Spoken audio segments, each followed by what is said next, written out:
সরকার একদিকে বলছে এই ঘটনার বিচার তারা করবে, আরেকদিকে তারা জাতীয় পার্টি অফিস সেনা প্রটোকলে পাহারা দিচ্ছেন। নুরুর উপরে যে নারকীয় হামলা, এই হামলার বিচার এবং আওয়ামী জাতীয় পার্টি নিষিদ্ধের দাবিতে আজকে এই পল্টন মোড় অবরোধ কর্মসূচিতে উপস্থিত সকলকে ধন্যবাদ জানাচ্ছি। প্রিয় বন্ধুগণ, ইতিমধ্যে আপনারা দেখেছেন সরকারের পক্ষ থেকে একটি তদন্ত কমিটি করা হয়েছে এবং এই তদন্ত কমিটির সময়সীমা বেঁধে দেওয়া হয়েছে আগামী 15 দিন। আমরা এই সরকারকে বলতে চাই, এসব ভাঙচুর মার্কা নাটক প্রতারণা আমরা আর দেখতে চাই না।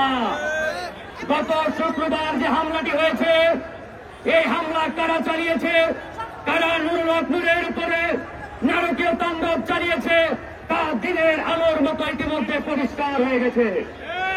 সেনাবাহিনীর যে সকল সদস্য, পুলিশের যে সকল সদস্য ভিপি নুরের উপরে হামলা চালিয়েছে তাদেরকে এখন পর্যন্ত গ্রেপ্তার করা হয় নাই।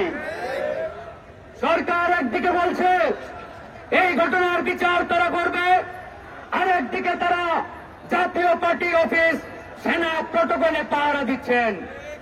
এই যে সরকারের দ্বিমুখী আচরণ, এই যে সরকারের প্রতারণা, ভণ্ডামি, এই ভণ্ডামি গণ অধিকার পরিষদ আর এক চুল পরিমাণ সহ্য করবে না।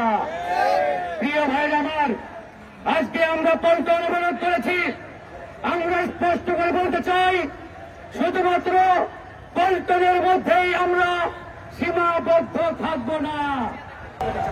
আজকের এই পল্টন মোড় থেকে আমরা সরকারকে বলতে চাই, যদি আপনারা আপনাদের এই নাটক, এই প্রহসন বন্ধ না করেন, তাহলে এর পরিণতি ওই ডক্টর মোহাম্মদ ইউনূসের চেয়ারে গিয়ে ধাক্কা লাগবে।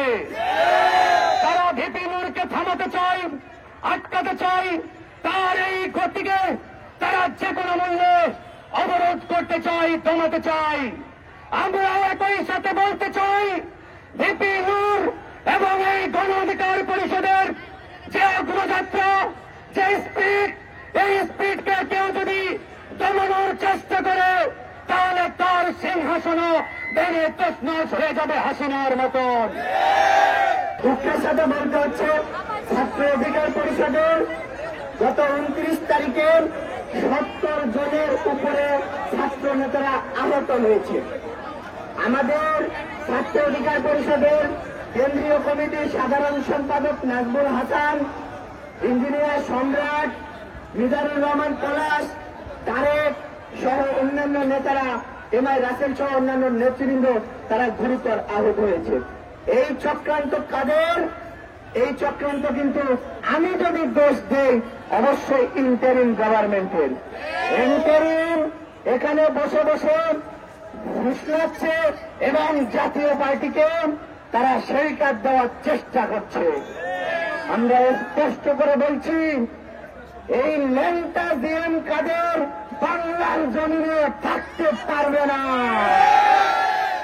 এই হত্যাকারী জিএম কাদের প্রকাশ্যে এই বাংলার জমিনে ঘুরে বেড়াচ্ছে আর বিপ্লবীরা রাস্তায় পড়ে মার খাচ্ছে।